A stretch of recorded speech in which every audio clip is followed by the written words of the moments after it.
us this morning. It's Tuesday, July the 10th, and this week is going to be a lot, as we said on Monday, very heavy. We're in Nigeria's political capital, Abuja, and Bosin, wherever you're watching us at this time. Let's get the show started. Today, the African Development Bank is hosting the Nigerian version of the roadshow of the forthcoming Africa Investment Forum, which is billed to take place in November in Johannesburg. That very important all deals, no talk, according to Akinwumi Adesina, will be discussing the key issues around infrastructure financing for the African continent. And that will be a very sharp focus today. The entire team of the EFDB will be talking to multilateral agencies, DFIs from Nigeria, and other agencies who are involved in what you call heavy lifting infrastructure funding. That is in focus today. But of course, we are 24 hours away from the AFREXIM 25th anniversary and the 25th annual general meeting. This is the first time in 25 years, or this is the second time in 25 years since the establishment of AFREXIM Bank, that this DFI based in Cairo, Egypt, is holding its annual meetings in Nigeria. This is very key as we expect tomorrow Nigerian President Muhammadu Buhari and the Honorable Minister of Finance, Kemi Adeosun, to lead the Nigerian delegation to these very important meetings. Of course, we're expecting about 2,500 delegates from Nigeria and around the world to be at that meeting. We'll keep one permanent eye on the markets as well, despite the heavy business and economic issues that are coming out of Abuja here. But also interesting, on Thursday, the Bank of Industry will put pen to paper with AFREXIM Bank for the $750 million financing that is coming to that very important institution here in Nigeria. That will be in focus for this week. And of course, you already know on Friday is the June CPI, the Consumer Price Index and inflation data from the Statistics Office. So a very busy week for everyone on the economic street. Now you got to follow the big story. And one of the big story here that will be resonating across the AFREXIM annual meetings is the African Continental Free Trade Zone. Nigeria is yet to sign, but of course, development finance institutions are interested in what happens to big ticket transactions, and they follow the money. So let's follow Tony Okpanachi, who is the CEO and Managing Director at the Development Bank of Nigeria, here with us to have a few words ahead of tomorrow's AFREXIM annual meetings here in Abuja. Tony, it's good to have you here. Thank you, Boston. It's very interesting. Nigeria is hosting this event for the first time, and we could just say, yes, this is something that is good for the country, considering that when you talk about trade finance in Africa, Nigeria is a major market. Exactly. Again, the fact that they are the 25th anniversary of AFREXIM Bank and bringing their AGM to Nigeria, that underscores the importance of Nigeria within the context of African trade. Again, if you look at it, the opportunities within Africa, inter-Africa trade, and even trade within Africa and other continents is quite huge.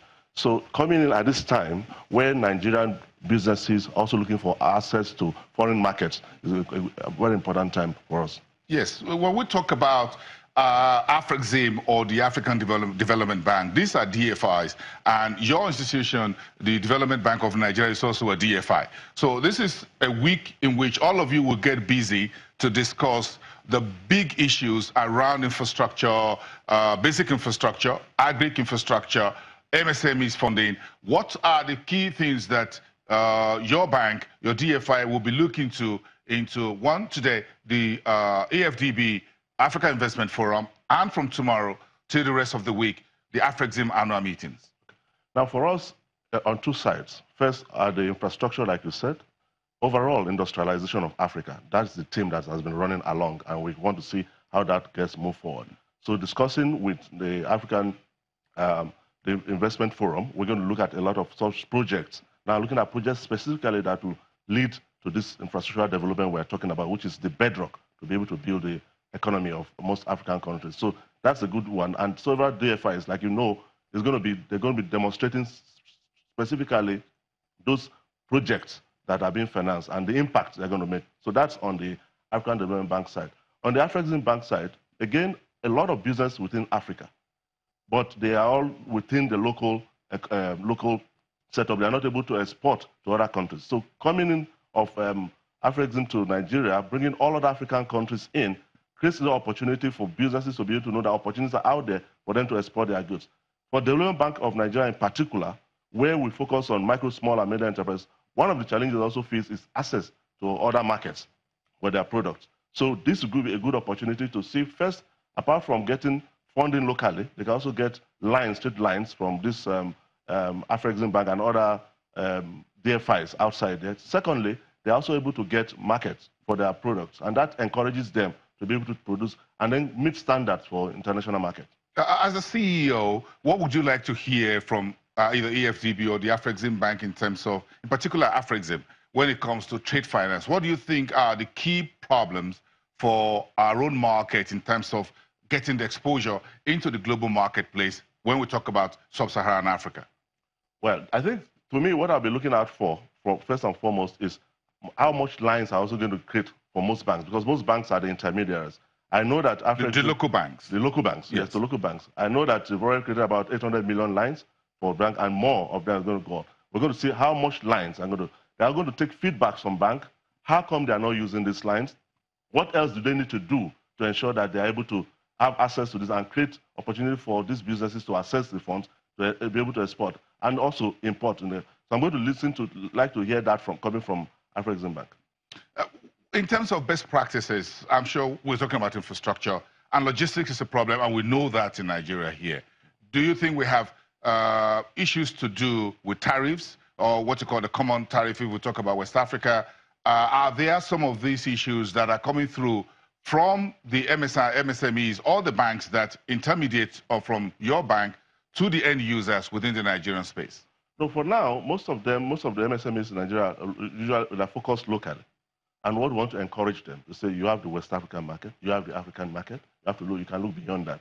Now, first, are they able to meet the local demand? Yes, some of them are able to, but they're also looking for some of the products too are also required and all that. That creates a lot of competition for their products and enable them to be able to get, in terms of standardization of their products. So we see as they open that market for them to West African, even beyond West Africa to Africa, that's also impact greatly their businesses. I know your bank has quite some money in your kitty, but again, no money is ever enough. If you get some money to the World Bank, they're going to pick it up from you. Nobody's going to say no. So I'm not sure your bank, Development Bank of Nigeria, will say no if AFDB or AFREXIM says, well, there's a few millions of dollars you can earn with lending. Are you looking to raise the level of capitalization also that the bank currently has to intermediate more within the local market, as you're encouraging local MSMEs to step outside the shores of Nigeria into other markets? Yes.